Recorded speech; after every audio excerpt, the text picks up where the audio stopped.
Hi, welcome to Craft Chocolate TV at Zorzal in the Dominican Republic.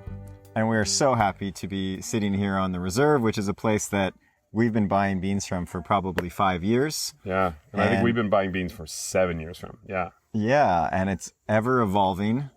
And I just learned a lot on this trip.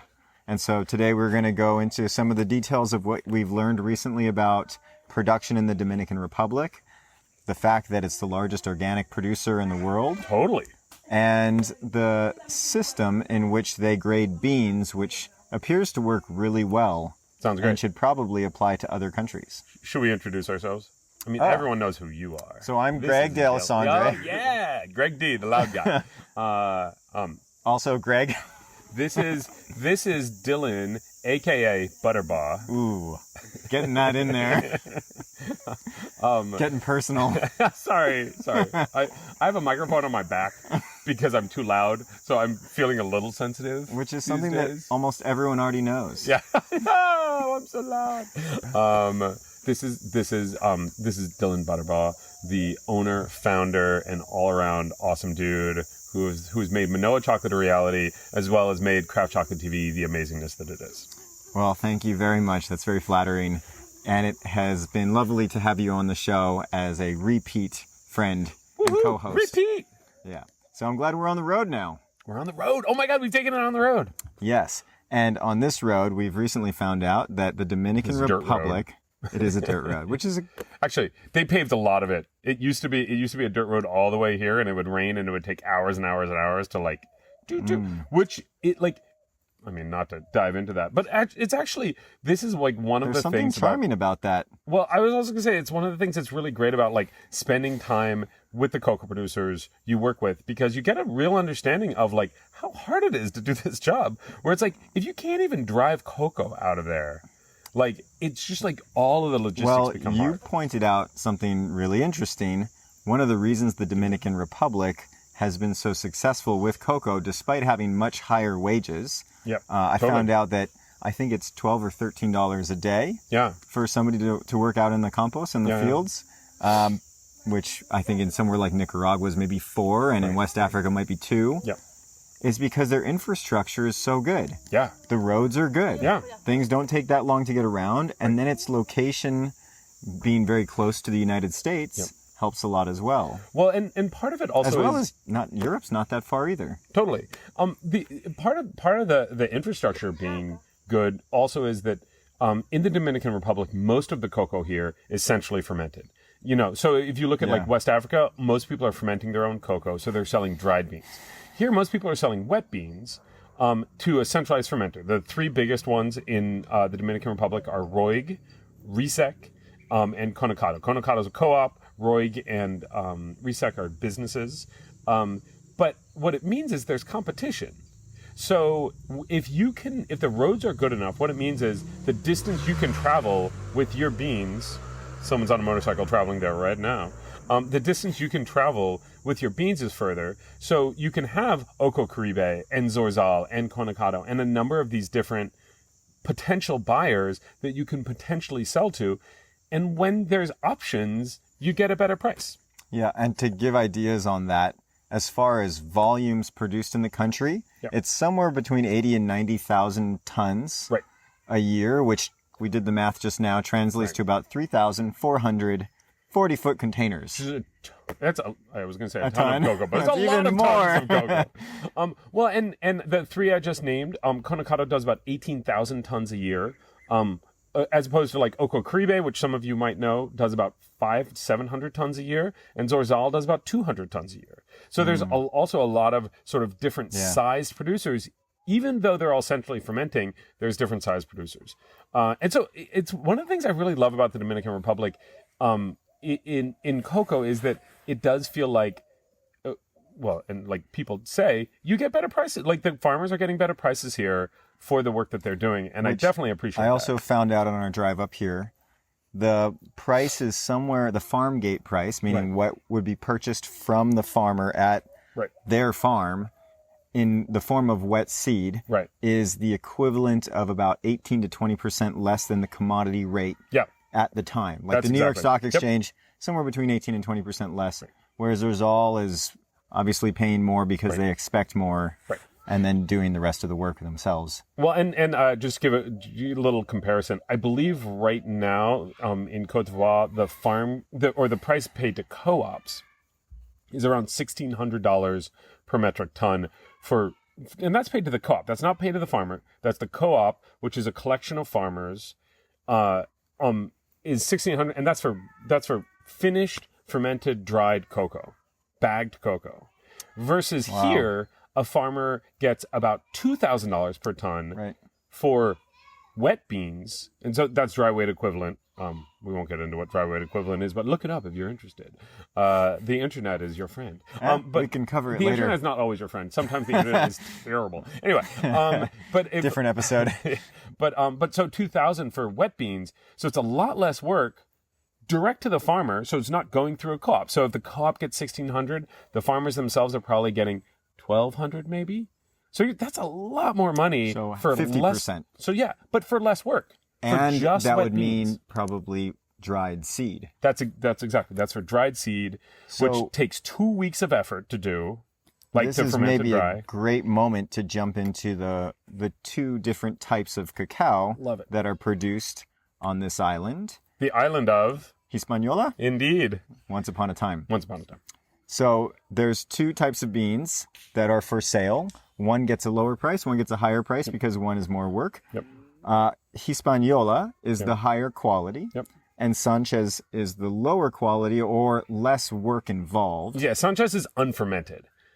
So the idea is it has nothing to do with the genetics of the bean or any of this. It's just Sanchez is unfermented. Which is an excellent system because you can't always get to everything necessarily. Totally. Cacao comes in waves. Right. And sometimes if your fermentation boxes are completely full, what are you going to do? I was just at a fermentary last week. This is exactly what happened. He got like multiple pallets of wet beans that he bought, good high quality cacao, ready to be fermented.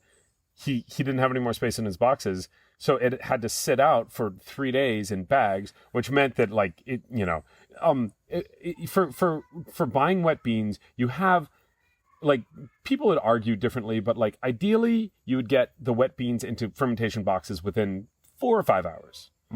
Worst case scenario, you're talking about 24 hours. But like if they're sitting in bags for 2 days or 3 days, you're not going to get good fermentation because the fermentation's already started in that bag.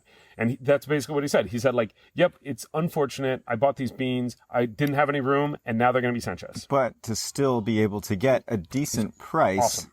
Yeah, that really is. And so I want to say it's somewhere around 8% less. Yep. And so it still justifies wanting to do the work to get, say, $2,500 a ton instead of $2,200 or $2,100 a ton or whatever that difference is. And one of the nice things about this is the government did this. And which is so rare. Oh my God. For the government to make a it's so great rare call. for the government to do a great thing like this. But like it works really well because it also means that like there's organic Sanchez and non-organic Sanchez. There's organic Hispaniola and non-organic Hispaniola. It's so organic is just basically means how it's grown, and then the Sanchez and Hispaniola is how it's fermented. But the nice thing about this is it basically means you can buy lower quality, probably not as good tasting beans from the Dominican Republic, but it doesn't ruin the reputation of the country. Like we've all done this, probably inappropriately so, where you will like get a sample from Vanuatu, and you taste the sample and you're like, it's not really my thing. And then you'll think, maybe I just don't like cocoa from Vanuatu. Now, we all know that very easy to happen. It's easy to happen. We all know that like all cocoa is different and like you shouldn't generalize from one sample, but it's really good that like there's these two quality levels. So if you can sell lower quality beans without ruining the reputation of your own business. Zorzal can sell Sanchez beans without people being like, oh, Zorzal's beans aren't very good. Right, and so where we went today, and we toured Conecado, their processing facility, which is a few years old now. Yeah, and beautiful. They do cocoa butter. It was impressive. They do liquor. They do nibs. They have a capacity of 30,000 tons in the Dominican Republic, and a lot of people are looking for Dominican butter and powder, which is really cool. Yes, and so to have an outlet for something like Sanchez to go into the form of cocoa butter and cocoa powder, it's amazing. Wonderful. It's amazing. Yeah. No, it's really great. And the reality is, like, some people like Sanchez better. Sanchez is cheaper because less work is put into it. But some people like it better because... Yeah, you got to elaborate on that one. Well, it depends on what you're going to do with it and how hot you want to roast it. And, like, I was talking to, I believe it was Gino from Meridian and Vicente from Camino Verde in Ecuador, and they said, it's fascinating. If you give people blind taste tests of liquors, it's surprising what some people like and don't like. If you don't tell them this is the less fermented bean. Okay, so I'm just going to explain what that means because that was some detail that most people might not even understand. So a lot of the time, the industry likes to evaluate cocoa liquor, which would be roasted cacao seeds. After they're winnowed, you then crush up the nibs and turn it into what we call cocoa liquor by refining it to the point of about 50 microns. It looks like chocolate, but it's 100%. And so we call that cocoa liquor. And when you taste cocoa liquor, I find it overwhelming on the palate to the point where I can't really tell what's going on. It's not as easy to consume the way that maybe nibs are because it's slower to spread out. Or chocolate, which is balanced with sugar. A lot of people that I've talked to are moving away from tasting liquor and moving into tasting 80%. So you add like 20% 20% sugar, add the same sugar every time, but that way you get more of the flavors expressed. Because I agree with you.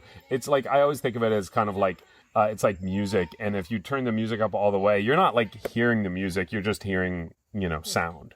Right? And like the same thing is true for me with 100% liquor. You taste it and like, it's really tough to like get all the nuances. Like I think Carson's crawling over here. Is Carson crawling over here? He's making an appearance. He's maybe real. Maybe just the top of his head. Yeah, Maybe he's believing that the back microphone is not as exciting as he thought it was. Oh, uh-oh. Someone's getting something moved from his... Oh, it's too loud. It's still too loud.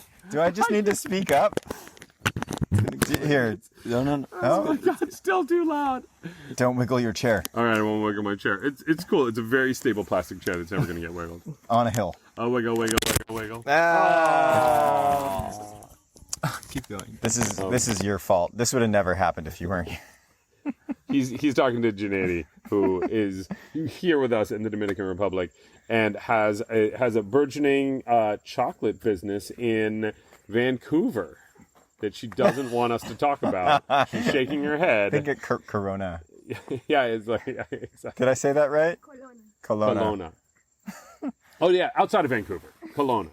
That's true. The wine-growing country. Yes. Anyway, so back to... How do I sound now? Do I sound better? Yeah. Okay. But yeah, so liquor. We were talking about liquor. So like liquor, I agree. I find liquor hard to taste. We at Dandelion, we taste 70% chocolate because most of what we make is 70% chocolate, and so we're just like, might as well do it 70%. But in talking to people about like standards, like trying to make international standards, I think 80% is going to become the standard. Right. And so you were just talking. So before I derailed us there, you were talking about Vicente and saying that liquor sometimes can be tasted and people like something unfermented as much or more than something fermented. Totally. A lot of people, it's, I mean, again, blind tasting is so important because you bring so many preconceived notions to something that... Oh, yeah. This is why I love drinking wine out of a brown bag. Yeah. Well, I mean, that's also because the police don't stop you. You can drink in the streets. Oh, okay. Well, then, I don't know. No, but then you're not influenced by something like the label or the fact that you know it's 2012 from this part of France or this Napa cab, whatever. Right. Now, I mean, that being said, we as chocolate makers take advantage of the fact that people get preconceived notions. And so on our labels, we put things that make people think like, ooh, that sounds good. And then they taste it. The ones who are smart enough to learn the hard way, you need to put something on your label that helps you sell it. Yes. No, but it's true. But like those preconceived notions as a chocolate maker, you want to sort of eliminate as many of them as possible. But anyway, so as I was saying, like Sanchez, I think a lot of people will try Sanchez if they don't know it's Sanchez and say, oh, that's got a lot of flavor in it, because it does. Yeah, why wouldn't it? I'm about to sneeze. You're going to have to cut this out. That probably broke his mic. Well, is there anything else you think we should cover on Sanchez and Hispaniola? No, I think that's pretty good. I think, hey, that was a pretty short one, too. Look at us getting less wordy. Damn, concise. Concise. All right. The new Dylan Gregg combo. Concise. That's been another episode of Craft Chocolate TV. Thanks for watching. We'll see you next time.